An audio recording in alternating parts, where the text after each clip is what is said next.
من ئەمەوێ بە مەلا بەختیار بڵێم و هەروەها ئەوانەی هاوبیری ئەون شکستان حتمیە لەبەرەوەی بەرامبەر ئیسلامە.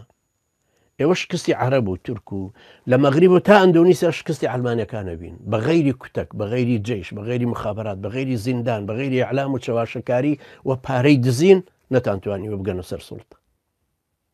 تەنانەت ئێستا غەنووشی کە ئەوەندە کابرایەکی سینە فراوان چاوکراوە و گۆشەنیگای زۆر بەرفراوانە دیموکراسیە لە قائیدە سبسی زیاتر کە ڕئیسی تونسە مەجالیشی کردو خوان مستحقی ئەو بوون کە جیبالی بوو بە ڕئیسی حکوومەت شایانی ئەو بوون ڕاستی حکومەکەش خوان وەری بگرن بەڵام دایان بە کابرایەکی کۆمۆنیستیش مەرزوقی پێیان شتێکی گەورە نەبوو.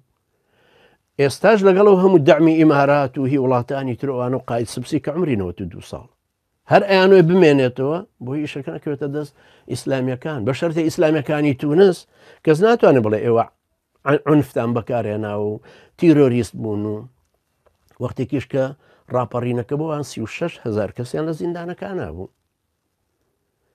ئێوە ناتوانن وا بالمناسبە غەنووشش خۆی خریجی فەلسەفەیە ئێوە منازەرەتان ناتوانانی بکەن لەگەڵیە. بۆیە من پێم خۆشە لەگەڵ مەلا بەختیار ئەگەر پێی وایە زۆر شتێکی گەورەیە و ئەتوانێ منازەرەیەک دا بمەزرێنین وەکو ئەوەی بەهەشتی کە بەرامبەر کیانوری حیزبی توودە کردی وەکو ئەوەی بووطی بەڕەحمەت بێ کە کردی بەرامبەر بە هیشام جەعێد وەکو ئەوەی یوسف قەرزاوی خۆبی پارێزێ بەرامبەر جەلال العەظم. ئەگەر جەنابیشت پێ دوایە مناقەشەیەکی فەلسەفی بکەین و بەڕێ فەلسەفی بێت دینەکەمان تێبگەین و چۆن ئوسولی دینەکە وەربگرین و ئەو ڕێسایانەی تێگەیشتنی عەقڵی بۆ دینەکەمان هەبێ تێمانگەێنی فەرموو وعدیشت پێدەم و غەیری قسەی فەلسەفی لەگەڵ جەنابتە هیچ ناڵێم. تۆ باسی دیکارت و کانت و ڤۆڵتێر و باسی ئەوان ناکرد هەر لەگەڵ ئەوانە مناقەشت لەگەڵەکەم وەرە لەسەر فەلسەفەی دیکارت لەسەر فەلسەفەی شەک و وجودی شەک لەسەر ئەمە بیسەلمێنین دینەکە چیە و چۆن. جەنابیشت پاسپۆرتت هەیە توانی بیتە دەروەشتوانی یەکتر ببینین و وەکو فکریش زنجیرە دەرسێکە توانین تۆمارکەین بۆ ئەو خەڵکە یا یەکی وەکو NRT بتوانە نەقلیکە چۆن ڕوودا و کە پارتیشن لە هیچ شتێکە یەک ناگرنەوە لەگەڵ یەکێتی بەڵام لە کوفرە هەردووچیان وەگیەکن لە لێدانی ئیسلام هەردووچیان وەکو یەکن. جەناب دەتوانێت شوێنێکیش اختیارکە ئێوە منازەڕ و مناقەشانش بکەین و بزانین ئاخۆ هیچت لە هەگبەیە هەیە.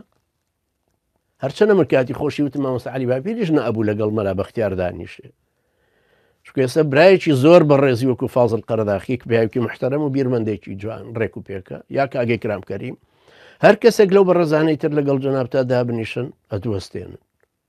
بەستۆ مەوزوعەکان تێکەڵەکەی بۆی بڵێ ئیسلام هەمووی و ئەنجا تاریخیش جا زۆر عادەتیشی وایە کە لێ 10 ملیۆن کەس کۆژرا لە بینی شەڕی ئیسلامی و شەڕی مەسیحێدا. 10 ملیۆن چییە؟ 100 ملیۆن لە شەڕی ئەڵمانیەکانە کوژرا لە مەدای ساڵی 1939 تا 45. یعنی بۆچی ئێمەوەندە بە گەورەزانی تەنانەت ئەو 200 ساڵە شەڕە دینی کە لە نێوانی بەریتانی و ئەڵمانیاشا بوو حسابی بکەی بە قەدەرەوەندە نەکوژراوە کە ئەڵمانیەت هەریا ئەمریکا بەجیا لە خەڵکی کوشت.